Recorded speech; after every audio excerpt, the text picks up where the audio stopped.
Well, we didn't quite win our bet, but we did get a 3-0 win and we did get a Saka goal.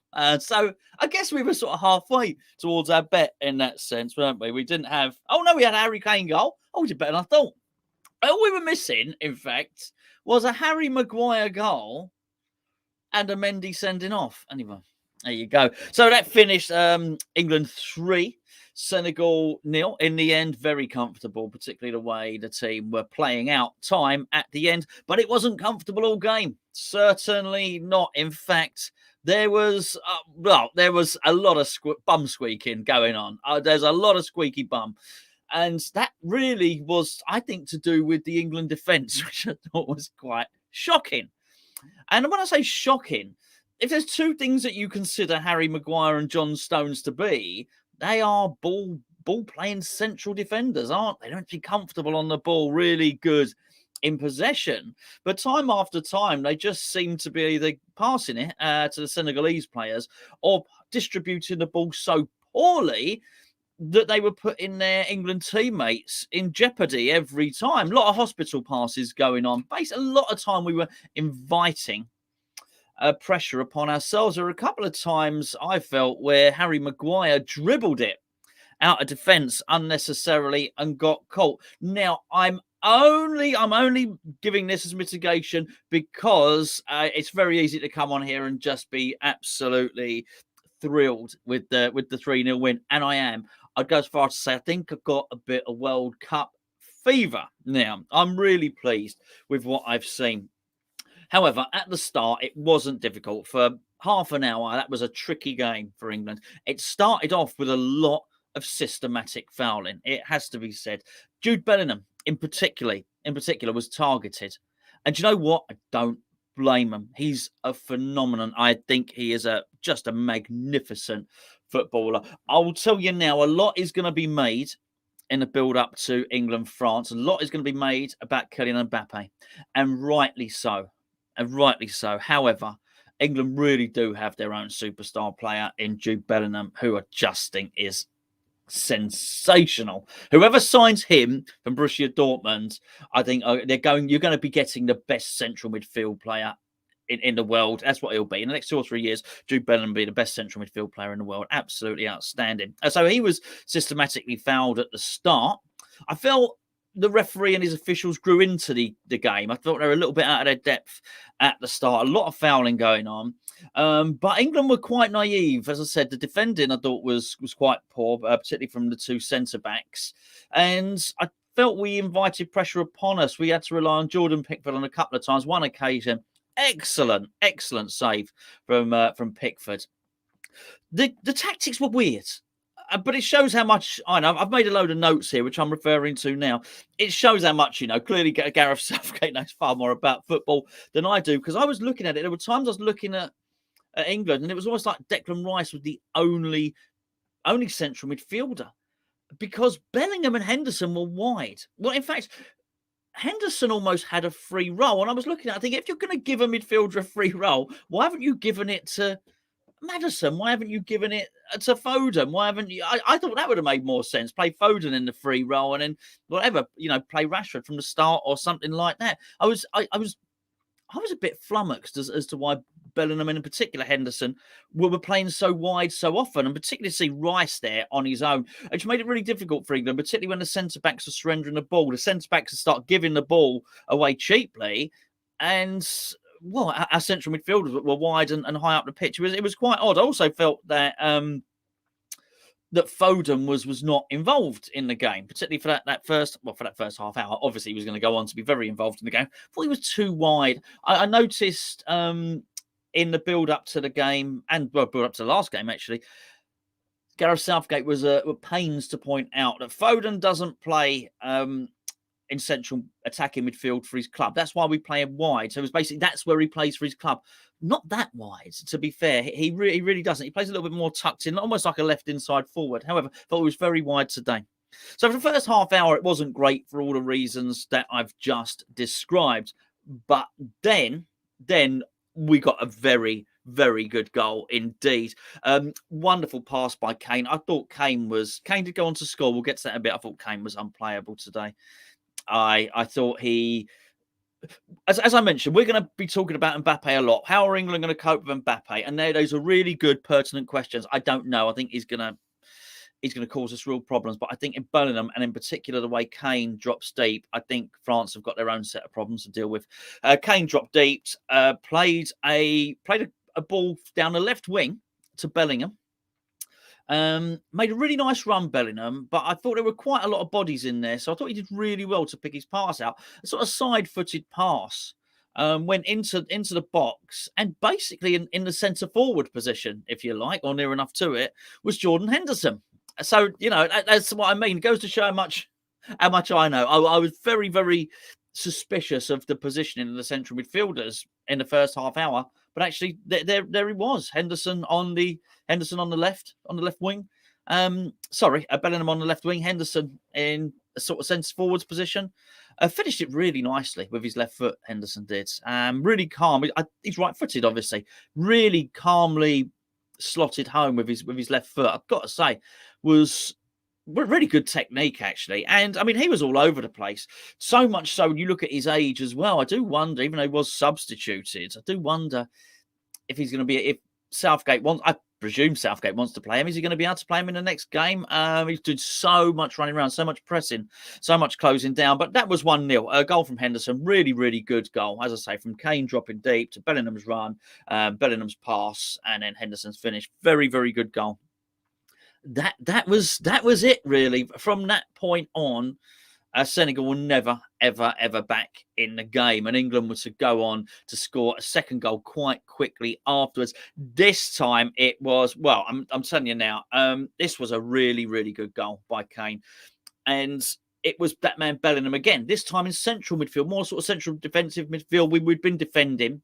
He nicked it off the Senegalese player, and then nicked it past him and started doing a drive and run forward. He could have passed it earlier, but he didn't. He hung on to it for a little bit more. Now, that meant actually having to try and skip past another player. The reason he wanted to hang on for it a bit more is he wanted Foden and Kane to get into really good advanced positions. The timing of his pass to Foden was excellent. It was so much to admire in central midfield play from what Bellingham did there. Magnificent. Released it to Foden.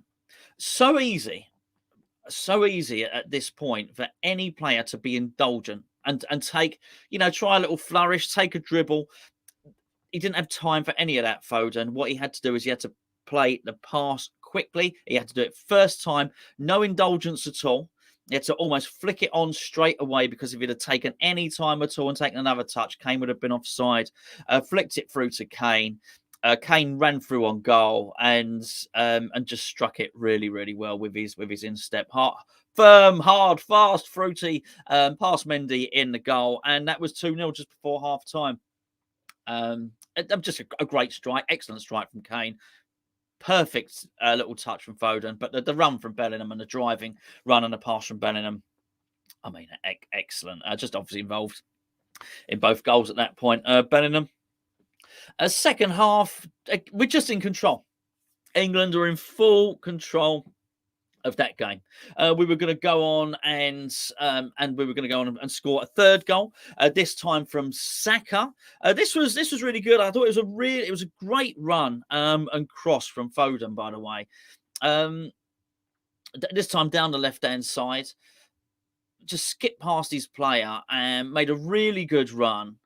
And played the ball. I think it might have even gone through the defenders. The ball might have nutmegged defender. Whatever. It was really picked him out really well, just as well as Bellingham actually in the first half, just as well as Bellingham picked out Henderson. But this was a tougher ball. This was more of a cross than a pass, actually. Across the back of the defenders, across the back of the back line. Saka made a really good run, very, very intelligent run, but great technique. A slightly with a left-footed shot, but slightly different to Henderson. This is more of a chip, more of a lofted, like a sand wedge. I don't mean a sandwich. I mean like a chip-in wedge, basically. A 9-iron, if you like. He dinks it over the goalkeeper into the back of the net. Was a really, really good finish. And look, that was 3-0. And it really was game over. I think England just went into damage limitation mode then, really. And just they've never really offered Senegal any massive amount of opportunities. And then he made loads of subs. So let me just get the subs right. Grealish and Rashford came on for Saka and Foden. Mount and Dyer came on for Bellingham and Stones, and Henderson and Phillips. But that was late on, that one. Hence the reason I was talking about Henderson. Sorry, I've just read something from Mr. Collingwood there. It was disrespectful, my friend. Henderson, that might have been 85 minutes, that final substitution, something like that. But I think that's really good if you can make the 5 substitutes. It has to be said that, yeah, I was suspicious of the Henderson inclusion. He played really well. I think sometimes, I'm happy enough to criticise the manager, criticise Southgate. He definitely got it right. There's no doubt about it. He got that absolutely right. I thought Henderson was really, really good. And there were a lot of good performances in that. Shaky from the 2 centre-backs, got to say.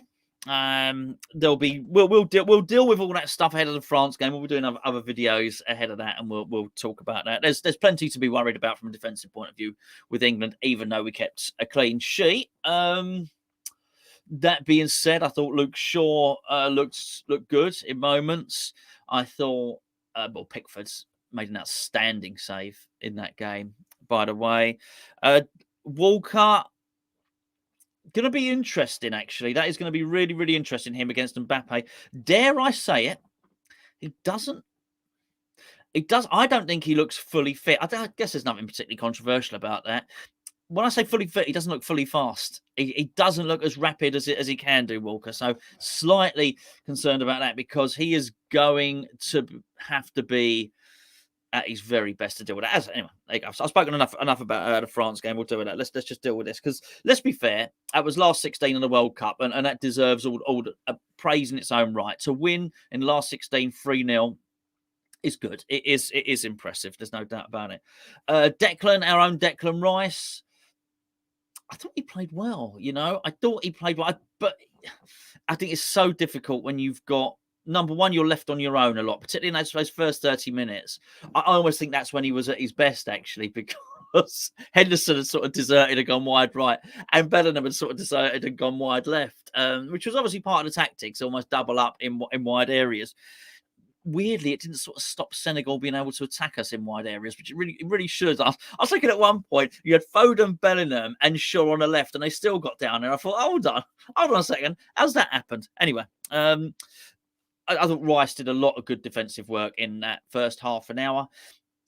He's never, the way he plays and the way England play, he's never gonna outshine Bellingham, no, and rightly so. Bellingham is, what I said at the start of the video, Bellingham is on his way to being the best midfielder in the world. 2 years' time, I just think he's going to be the best central midfielder in the world. I think as West Ham fans, we know Rice is off at the end of this season, and there's obviously a natural clamour, and we hope there's a bidding war for him if he goes. None of us want him to go, but if he's going to go, we hope there's a bidding war so we can get as much as possible. If there's going to be a bidding war for anyone, it'd be a bidding war for Jude Bellingham, and rightly so. I would expect every single club with any sort of ambition to try and get hold of that player. I think he's sensational. Henderson, we've already discussed, much better than I thought. Got the opening goal. It's quite likeable, Henderson. I've got to say, looking at the way he leads, looking at the way he is, the way he speaks to players, the way he. It's exactly that. The way he leads, I think, is quite commendable. Harry Kane is the captain, but he's sort of not, if you know what I mean. If you look on that pitch, all right, Harry Kane had the armband. Henderson was the captain of that team. There's so much communication. I was very impressed, actually. And this is coming from somebody who didn't think he should have started. I think he's sort of a bit past it and all the rest of it. I'll tell you what, was very, very good. Again, hard for Henderson. Well, he scored a goal. Hard for anyone to shine on that pitch when Bellingham is on there. Anyway, there is a guy that came quite close, though, and that guy's Harry Kane. Let's give a shout to Phil Foden as well. Phil Foden, well, he got 2 assists. So, I mean, he clearly was a thorn in their side. Really good. Saka, well, they were having to foul Saka quite a lot as well. they were clearly concerned about him. Played a good game. Saka scored a really, really good goal. I was pleased for him. In fact, I'm pleased for all the team. Which just sort of leaves us with the captain, Harry Kane. Amazing. I just thought he was sensational, and not just because he scored. I would have said it if he hadn't scored. And the way he drops deep, the way he finds space, the way he picks out a pass, the way he draws a foul, he is a brilliant, brilliant player. And this is not an easy thing for a West Ham fan to say about a Tottenham player. But I think he's been a great servant for England. I think he's magnificent. I got so much respect for Harry Kane. And as I mentioned, I know I've had a few more people join the stream since I said it earlier. I will reiterate what I said. England have got things to worry about France, namely Kylian Mbappe. But with Kane playing like that, the French defence are not going to want to have to deal with that. I thought Varane was. I watched the France game earlier. I thought Varane was looking pretty good. Varane's got enough decisions to make when Harry Kane starts taking up those positions. Is he going to go or not? And as I say, I think Kane and Jude Bellingham. I don't know who my man of the match was. It possibly was Bellingham. I don't know. It might have been Kane. It might Foden, Henderson. There's plenty. And do you know what? It's not it's not a West Ham. It's not a talk a good game West Ham stream. So I guess it don't matter, does it? I don't have to give a man a match. But there was a number of them I was very, very, very impressed with. And there's still work to be done. The defence needs a little sort out, and which is a slight worry. They look slow at times in set. That's the other thing. Harry Maguire looks easy to run past, and John Stones ain't quick either. And I say the two things I do think they have, or I would say if you were to ask me what type of centre backs are they, I'd say they're sort of ball playing centre backs. Stone's very good at passing the ball out, and Harry Maguire's quite good at travelling with the ball out of defence. Well, they both got caught doing what they're supposedly good at today, and almost cost us goals. We're not going to actually. Do you know what I was going to say? We're not going to be able to do that against France. Actually, you might well get away with it against France because you've got Giroud in the middle, so it's actually probably more wide that you're going to have to worry a little bit rather than that. It's going to be interesting. I can't wait for the game. I cannot wait for the game. I've definitely got the vibe of the World Cup now. These are really good teams. England have got a really, really good team. England have got a squad. When you look at those substitutes, when you look at Grealish and Rashford coming on, who have been playing really well to give Saka and Foden a rest, I think it's not an embarrassment of riches, because I would still argue that there are other strong squads in there. France themselves, Brazil have got a strong squad. Portugal look good, but this is what it's all about. You know, we're getting to the what you would the quarterfinals. You should be having good teams in the quarterfinals. So and England, there's no doubt about it. England's certainly one of the best 16 teams in the world. I think, you know, now we got a sort of proof. It's no good being one of the best 8 teams in the world. Now we're up against France. France are the team I thought would win it. They were my tip to win the World Cup. We're gonna have to find a way through. And by the way, there'll be no embarrassment losing to France. By the way, and so, you know, that's the thing about a World Cup. Only one team can win it, right? And any of the teams that I've just mentioned are sort of worthy contenders. And I hadn't even mentioned Argentina yet, only because I don't think they've quite hit. I don't think they've quite hit their finest form yet, Argentina. But with France scoring 3 goals, with England scoring 3 goals. It's easy for us to think, God, why have we drawn France in the next round? But I'm pretty sure that France will be thinking, why have we got to draw England now? Because you'd look at England's record. England, whilst I do think we were shaky at the back, we've actually only conceded against Iran. And actually we're the highest, I think we're the top goal scorers in the tournament. So tight defence, top goal scorers in the tournament. France will probably be thinking, we'd rather be playing someone else. I'm really interested to see what Southgate does, actually. I don't think we can do exactly those same tactics. I don't think you can, against France, you give Henderson a free roll. I don't think you can allow Bellingham to go as wide as he did. But with the goalkeeper playing as well as he is, with Bellingham looks I haven't seen enough of the games. I must be honest. I haven't seen enough of the games to sit here in front of you and say Bellingham looks like the best central midfielder in the tournament. Honestly, I've seen Brazil play twice, watched France play today, and I've seen the England games. That's all I've seen. So I couldn't honestly tell you. Maybe I watched Portugal for about 10 minutes. Not much. But I'm sure Bellingham is one of the best central midfielders in the tournament. So with Bellingham playing like that, I think Shaw's in good form as well. I think with any one of those front four, by the way, I think whether you want Grealish, Rashford, Saka, Foden, wasn't quite telling that he didn't use Sterling as well. Was he on the bench? I think he was on the bench. With those four, and any two of those four can go and complement and supplement Harry Kane. Oh, England's got a good team. England's got a good team, no doubt about it. Anyway, there we go. Look, thanks for tuning in. It's lovely to read all the comments in the live chat. It's going to be interesting. I think the inquest is going to be interesting. I don't know. Hopefully, it's the same for you. I'm definitely feeling a little bit more World Cup fever now. Certainly, I'm going to be looking forward to watch highlights again later. Look forward to seeing that. Is that right? Someone said Sterling has gone back home. Oh right. Oh, his house is robbed. Oh, I didn't know. Oh, blimey. Last thing you need, isn't it? Let's be fair. Anyway, where did that play into it? I don't. Even if that didn't happen, and that sounds crappy. There's no doubt about it. I still think Grealish, Rashford, Saka, and Foden. I would think, for me personally, my own opinion is they should and would be ahead of Sterling. Anyway, look, I'm going to end the stream there. Thanks for tuning in. That is England 3, Senegal 0. Bloody good job. Well done, Gareth Southgate.